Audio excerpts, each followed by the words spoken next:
Bonjour, alors voilà, je vous retrouve pour un tutoriel assez sympathique de ce petit ange rocher. Alors ce tutoriel, je ne l'ai pas inventé, en fait il est sorti déjà l'année dernière, en 2016. C'est une allemande, une démo Stampin' Up il me semble, qui l'a mis sur son compte Pinterest. Et écoutez, je l'avais fait déjà l'année dernière moi pour mon Noël. Je trouvais ça sympa de le partager avec vous. Donc ce tuto est en allemand, mais bon, on t'a mis les dimensions sur Pinterest, son blog, je sais plus, mais je crois que je l'ai sur Pinterest aussi. Bon, c'est assez simple à comprendre, mais donc j'avais envie de vous le partager aujourd'hui. Donc c'est le blog de Mein House, Mein Hobby, Mein Garten, Mein Hobby, voilà, tout simplement. Donc allons-y, on y va, c'est parti. Alors, moi, son ange à elle est beaucoup plus grand. Moi, j'avais pas envie de découper du papier. Je trouvais joli celui-là. Donc, c'est une feuille de 15 par 15 que j'ai pris dans le petit bloc-notes de chez Action. En profiter de les utiliser. Et j'ai redimensionné le projet. Donc, on part sur une feuille de 15 par 15. J'ai fait un petit croquis ici.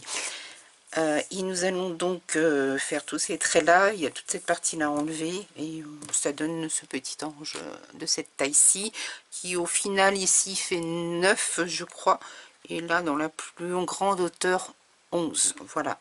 Et le tutoriel de base est beaucoup plus grand, on va jusqu'à 17. Donc c'est parti. Donc je vais prendre la rainurée, la scorpale, et on va le... Alors là, le sens n'est pas important puisque j'ai pris les points.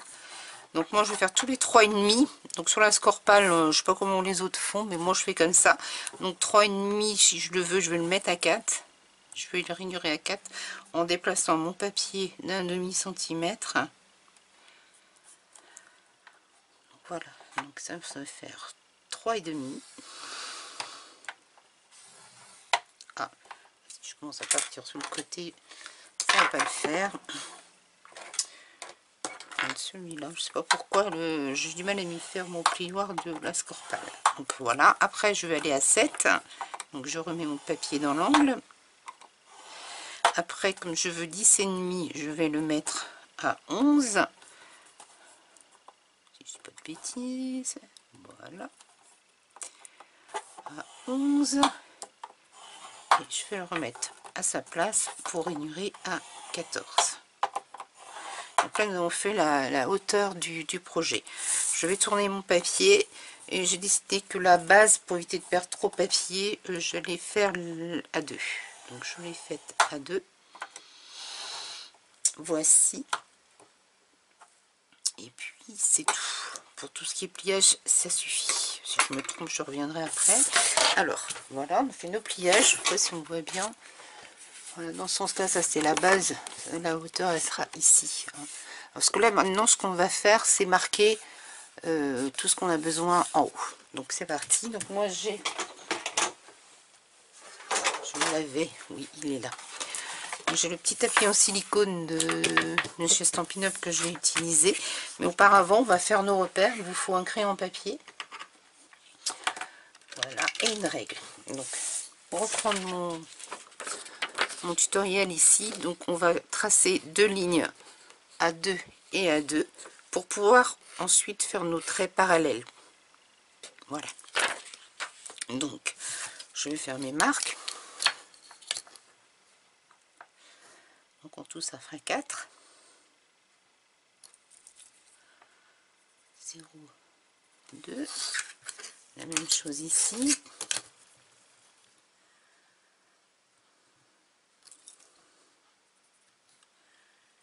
Je vais tracer mes lignes pour pouvoir me repérer ensuite pour mes marquages et mes découpes. Donc, très léger, logiquement, on n'a pas besoin de faire de gros, enfin bon, ça se verra un petit peu à l'intérieur, on pourra gommer après, c'est pas un souci. Voilà, à partir de là, nous avons tracé nos lignes directrices où seront pliées les épaules du petit ange ici. On va se retrouver ici. Donc, on va prendre notre règle de nouveau Et comme vu ici, là, je vais tracer ces parallèles là pour pouvoir les marquer ensuite. Donc là, alors mes traits sont ici, hein, je ne sais pas si vous allez voir, je les remarque un petit peu. Là de haut, ils sont là.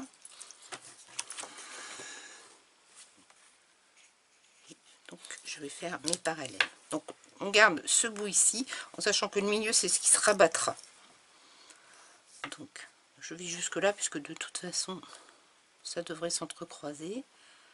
Alors attention, on ne marquera pas. Ça sera la découpe, et là ça sera le pliage.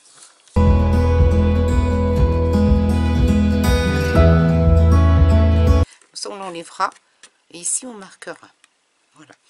Alors ensuite il vous faut, alors moi j'ai ce dies ovale que je vais m'aider, qui va m'aider à faire mes ovales ici.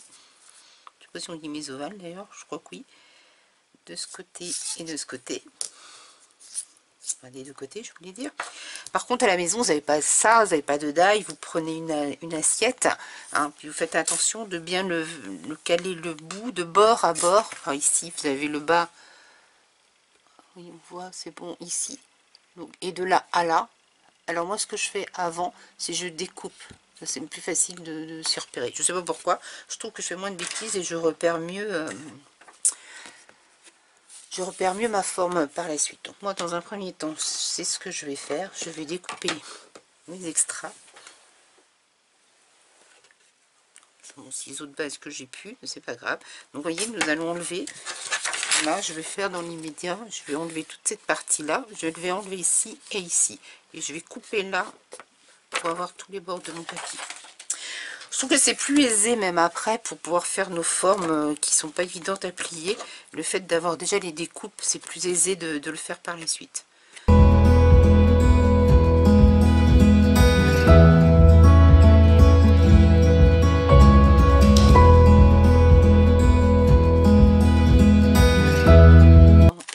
Notre languette de collage, hein, ici, voilà. Donc je fais le bas de ma boîte. Voilà, j'ai rappelé tout à l'heure, j'espère que ça se voit pas trop. Non, ça se voit pas, j'ai de la chance. Ensuite, donc comme je vous disais, je vais prendre ce dies qui va m'aider donc à faire les lignes que j'ai besoin pour faire la forme définitive de... Je vais voir comme ceci, je vais un peu rapprocher, voilà, je suis à l'aise aussi.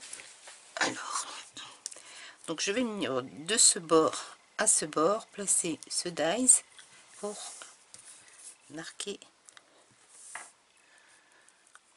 les plis.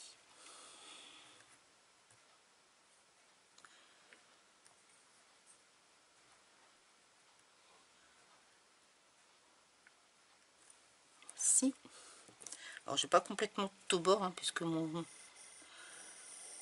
stylet a une forme assez grosse au bout. Je préfère, parce que j'ai peur de, quand j'appuie trop fort, de traverser le papier. Quand c'est plus gros, je trouve qu'on a plus de chances de ne pas faire de bêtises.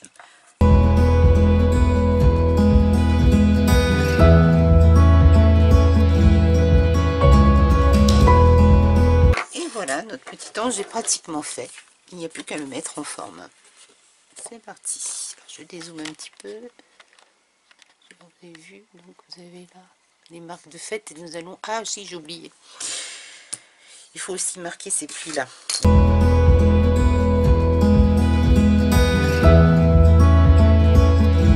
Voilà notre boîte. Excusez-moi, ma vidéo s'est arrêtée, je ne sais pas pourquoi. Donc entre temps, tout ce qu'il nous faut faire maintenant, alors que je n'ai pas vu peut-être à la caméra, c'est que j'ai fait tous mes plis. Voilà, c'est ça que je voulais vous dire. J'ai fait tous mes plis, tous ceux qui avaient marqué. Voilà, dans ce sens, j'ai fait ce pli, j'ai fait ces plis là tranquillement à rabattre. Celui-ci, j'en ai profité pour mettre donc de la colle. Tous ces plis-ci. Voilà, et donc maintenant nous allons assembler la boîte. Alors vous voyez, hein, j'ai pré-marqué ici donc les formes de l'ange. Alors c'est parti.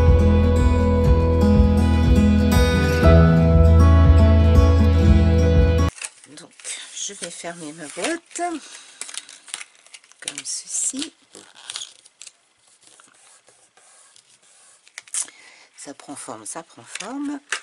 Je vais ensuite, donc, j'aurais dû aussi mettre du scotch ici. Donc,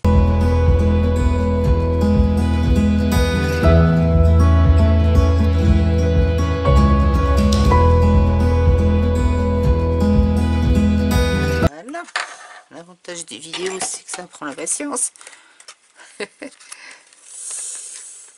Alors, comme ceci.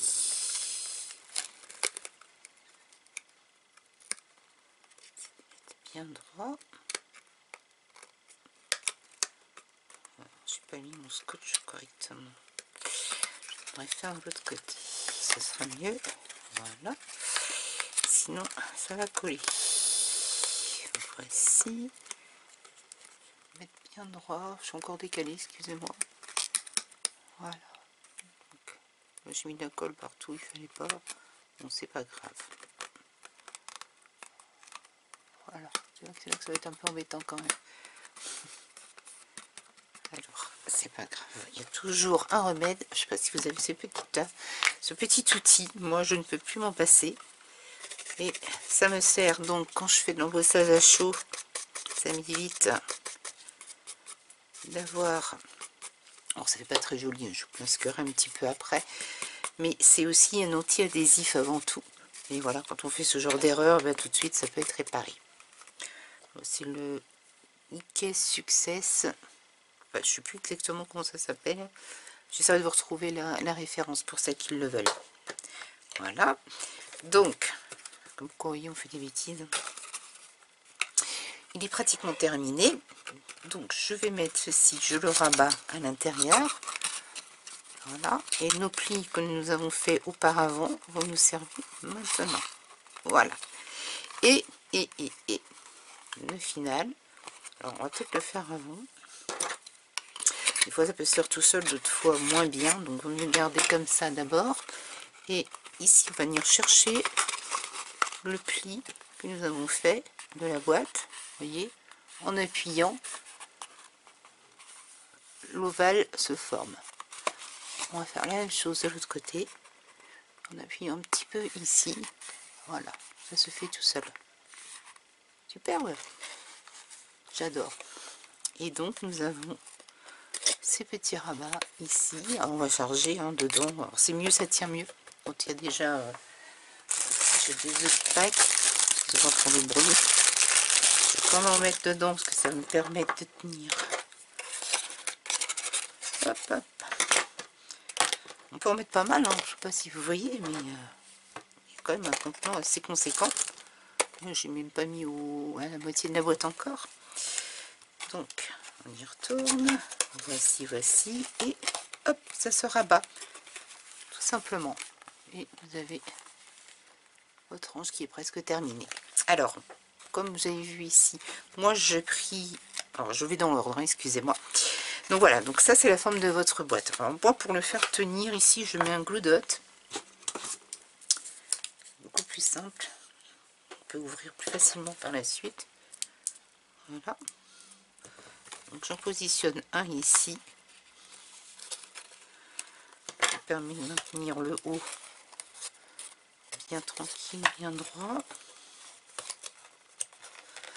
Une fois que ça bouge, c'est pas très facile après à positionner. Voilà. Donc vraiment, ça se met tranquillement. Voici. Après, je vais aller chercher donc. Je n'ai pas sorti mon crochet. Donc voilà, on va bien finir de l'emballer, évidemment. Voilà. Ensuite, je vais y remettre deux glue dots ici.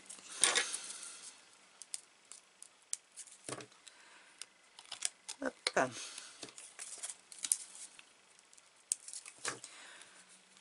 ici, voilà, et je vais y positionner ma tête de rocher. J'ai une tête, trop bien. Voici, j'adore, c'est vraiment magnifique. Et alors pour le prendre de ce côté, peut-être c'est plus joli, hein, l'ouverture étant ici. Je vais placer d'ailleurs mes ailes ici. Donc vous téléchargez des ailes sur internet, hein, que vous remettez un petit peu au gabarit de votre boîte, ou vous avez des dies comme moi. Alors moi j'ai celui de Caravelle Studio. Je ne sais pas s'ils l'ont encore. Hardcut. Donc là, différemment, j'ai voulu faire un peu comme le tuto de Mine House, Mine Garden, Mine Hobby, où elle avait embossé les ailes en calque. Et je trouvais que ça serait très joli, ça donne une texture qui est vraiment, vraiment sympa. Et de la même manière, je vais venir positionner mes ailes ici avec des glue dots, tout simplement. Voilà.